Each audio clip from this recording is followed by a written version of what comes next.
I've been running this business, we've been doing Emarticus for a decade now. Our motivations have changed as such. This interview is not long enough for the mistakes that we have made in this business. Both Sonia and I, who's my co-founder, were very clear that we wanted to do something meaningful, something impactful to the society.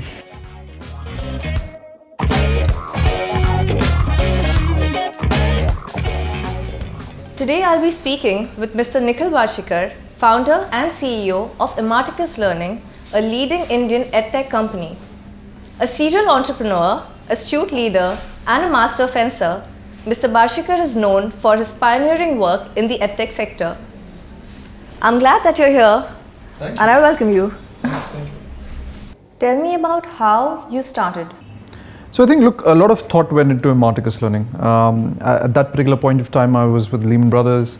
I was helping them set up in India. I saw the whole skill deficit, personally. I saw the amount of effort and time it took to hire people at scale. So I think the need was very clear. I saw it. I also personally was going, from a career perspective, was going through a place where I was looking to do something new. I was looking to do something entrepreneurial. So I think, sort of demand fits need, if you will, etc. And that's how we began thinking about Emarticus. What motivates you to do what you do? So I think I've been running this business, we've been doing Emarticus for a decade now. Our motivations have changed as such. When we started the business, it was to do something of our own, make it successful to some extent. Now the business has grown, our aspirations have grown particularly.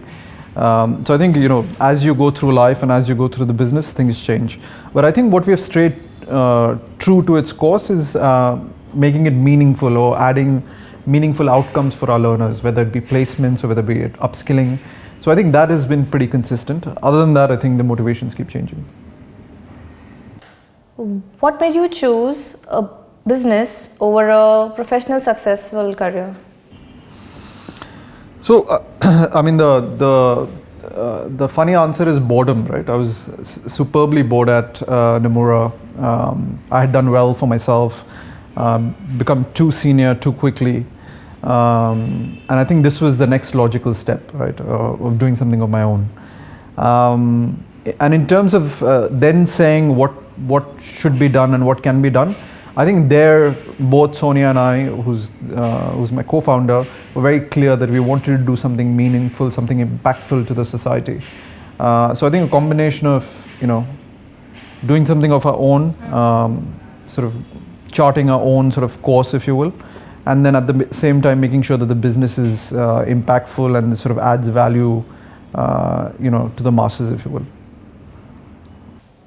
At that point in time, what made you choose the edtech domain? So look, I think the term edtech has become famous in the last 3-4 years. When we started off, what we were clear about was that we wanted to do something transformational in education.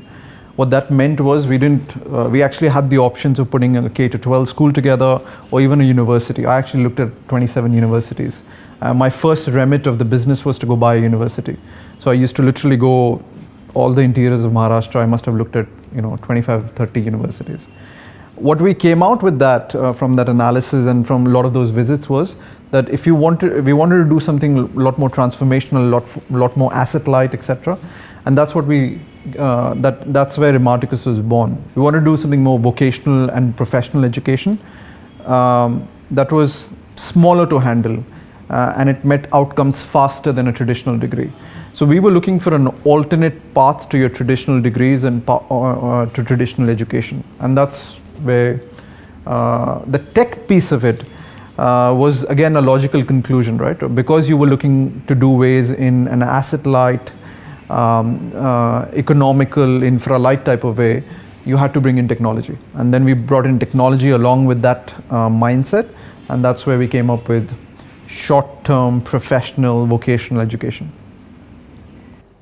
What goes into running a successful business? A lot of patience. Other than a lot of patience, I think what goes into it is a stellar team that believes in the overall idea, believes in you actually. So when I started Emarticus, right, 5 of the people who worked with me at Nomura, all of us quit on the same day. They all used to work with me, and that sort of validation, that idea that let's do it together, was a lot of confidence building. Because I think when you start a business, you're fairly insecure about the whole thing, right? You have your self-doubt, etc. Will it do well? Will it not do well? But I think that validation really helped it, help sort of bolster that confidence that it will do well. So I think one is a stellar team. The second piece is, I think, commitment to a cause, right? At the same time, be flexible in time. I'm not saying that you have to be stubborn about it, but at the same time, being committed to a cause and being true to it, I think is the second big thing I would think. I'm sure there are 5, 10 other things, etc. But those are the top 2. Over the course of years, you would have had your own set of mistakes that you would have made, that you learned from, that changed the way that you looked at the business after. This interview is not long enough for the mistakes that we have made in this business, but more than mistakes, I think learnings, right? One learning has been this idea of patient capital, and not patient capital in terms of just money, but in terms of money, effort, and teams invested in. The education business, anyway, even globally, is a patient capital business. It takes time. You have to see it through. You have to invest it. So being impatient in this business doesn't help, contrary to popular belief and contrary to some of our recent investments from the VC community. So I think being patient in this business is one big learning for me particularly. The second big learning I think has been that I think, which I think has been a miss from our side, is creating products globally. What we did is we actually customized the product to the Indian local market. I think that in hindsight was not the right idea. We should have created global products right from the start particularly. I think having that sort of farsightedness, saying that, look, because if you look at it, we are domain heavy, right? We are finance, analytics, all these are global products. So I think creating global products right from the start, or having that global excellence standard in that, would have been the right idea. So I think one of those 2, 3 come to mind. So running a large business comes with its set of challenges. How do you deal with uncertainty or pressure? Yeah, so I think the good thing about large businesses is the diversification.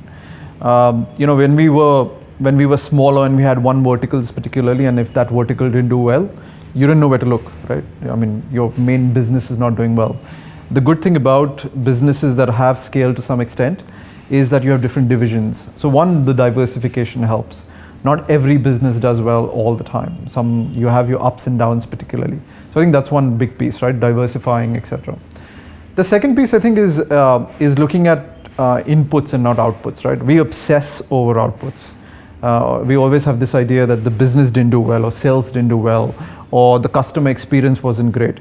So I think as leaders, as people who run businesses, all of us have made this mistake where we've looked at outputs and then we worry about and fret about outputs, etc. I'd rather fret and worry about input, etc. What is the input that is going into the business?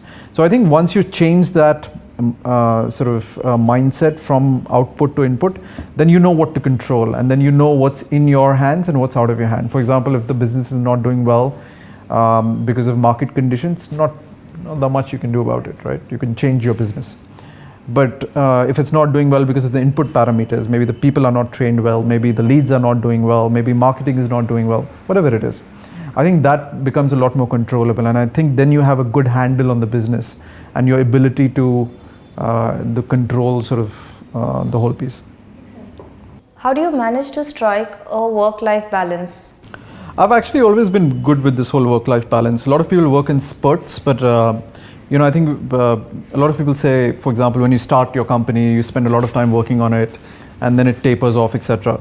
It never actually happened with me. I've been working at pretty much the same pace since we started as such. I think what we were clear, Sonia and I have been always clear that we wanted to create a sustainable and profitable business.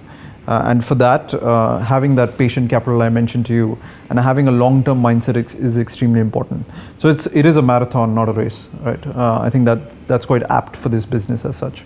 So if you have that mindset, then you know you're not going to get it done in one day, and it's okay if it moves on to the next day, if you will. Which doesn't mean we are not urgent and we don't get things, we don't work on a good pace. It just means that we won't do stupid things. Right? We won't sacrifice, birthdays and stuff like that, etc. So I think having that maturity and having that long-term view on the business is quite important to achieve that work-life balance. Do you think it's better to work hard or work smart? No, definitely smart. I'd definitely put money on the smart rather than the hard. Besides, it's not fun to work hard. You're working with a sibling. Do you think it's an advantage or a disadvantage to working with a sibling? There are days I want to strangle the sibling. But overall, I think we are quite complementary in our skills, etc. I think she catches things that I don't, and vice versa, etc. So I think very early on we knew that we could work together. We had actually never worked together before Emarticus. She used to work out of Singapore, I used to work out of the US.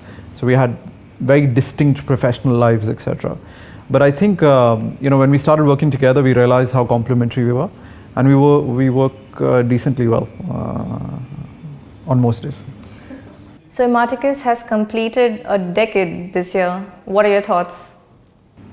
Sounds like a long time.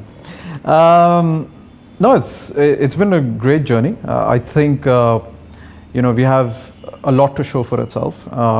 For our employees, we have created great successful careers. For our learners, we have thousands of outcomes that we can talk about. For investors, we have made money. So I think overall, I think it's a great outcome for everybody. If you had asked me when I started the business that would we still be doing this 10 years later, my answer would have been maybe not. But I think I like where we are, and more importantly, I like where we are headed. How do you deal with failure? Very quietly, one. The second is that I think in a company like ours and where we are as a business, we experiment a lot. We experiment with marketing, we experiment with new programs, we experiment with new regions. So I think there's bound to be, if not a lot of failure, but there's definitely some failure, right? And I think as a company and as a culture, we are okay with that. As long as we have put in our best effort, we've done the pre-work, if you will, and then if we fail at it, it's completely okay. As long as the failure doesn't bring you to your knees. What I don't like about it is that, not moving forward. Or what I don't like about it is not adding different aspects or different pillars to the business. I think as people who run the business, we have the responsibility to grow the business sustainably and profitably. And I think we should put our best effort to do that. And in that, you fail sometimes, you succeed most times.